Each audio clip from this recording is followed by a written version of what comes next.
Pemberian seorang non-Islam atau orang kafir bukan dalam ritual mereka, ya. Saya katakan non-Muslim di Indonesia itu ada Nasrani, selagi bukan dalam ritual agama Nasrani, atau orang Buddha, selagi bukan dalam rangka memperingati ritual agama Buddha, atau agama Hindu juga selagi tidak dalam rangka memperingati ritual agama Hindu. Konghucu pun demikian. Selagi tidak itu, pemberian apapun itu boleh-boleh saja, ya. Selagi juga yang diberikan bukan barang yang haram. Kalau barang yang haram misalnya daging babi nggak boleh, atau barang hasil curian nggak boleh, kan ya. Tapi ini biasa-biasa saja lah, hadiah-hadiah biasa. Maka boleh kita terima dan boleh kita manfaatkan. Termasuk kalau kita diberi kain, misalnya biasa saja. Kita lagi beli baju, kemudian dapat hadiah. Kebetulan yang jualan kenal sama kita, tapi dia non muslim. Oh, bapak lagi beli. Waktu ini saya berilah, ini hadiah dari saya pribadi. Boleh tidak diterima? Boleh, gitu ya. Hadiah itu kita pakai sholat boleh tidak? Boleh, gitu ya.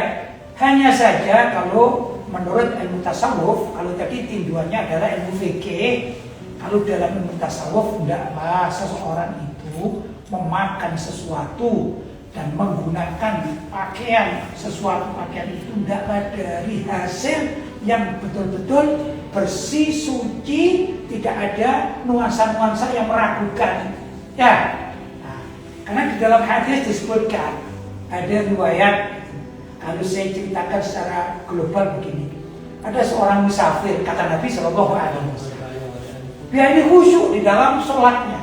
Dia musafir, biasanya dua orang musafir kan selalu diterima. Tapi tatkala dia berdoa, dia tidak diterima doanya. Kenapa? Karena pakaian yang digunakan ini haram, makanannya dikonsumsi haram, gitu. Kemudian dia berdoa dengan nada yang khusyuk dalam bepergian.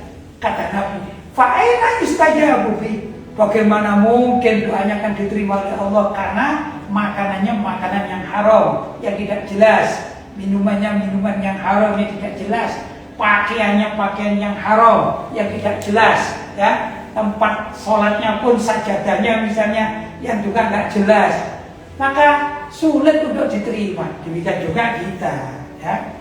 Kalau kita diberi oleh orang non-muslim, jangan dipergunakan untuk ibadah, jangan bertentangan. Karena apa? Kita selalu ingat, buktinya tadi kan ingat ya kan, ya Allah aku mau sholat, tapi ini pemberian orang non-muslim. Ingat ya, ragu jadi, ini sah tidak sah, mending gak usah dipakai kalau waktu sholat. Begitu, dipergunakan untuk apa? Kalau dia jualan, ya untuk pajangan saja lah, gitu ya, untuk etalase misalnya. Begitu caranya ya. Intinya kalau diberi seseorang itu dilihat orang yang memberikan, bila mana pemberian itu dari harta yang halal, dari maisha yang halal, dari orang yang soleh, ya, maka pemberian tersebut adalah sangat baik. Begitu. Seorang murid mendapat hadiah dari syekhnya, guru agamanya, maka ini adalah suatu hal yang sangat baik, dipergunakan untuk sholat, sehingga apa? Mengingatkan dirinya, ya Allah, aku ini selalu diajari oleh syekhku, gitu ya, untuk berbuat baik sampai aku diberi mukena, diberi sarung, diberi baju koko, gitu ya. Begitu caranya. Tapi beda kalau diberi orang-orang misalnya nggak jelas ini ngasih aku, orang ini orang biasa, atau mungkin hasil korupsi, atau hasil maling misalnya, atau orang-orang non muslim, nggak jelas ya, meragukan kan, nggak usah dipakai. Begitu. Jelas?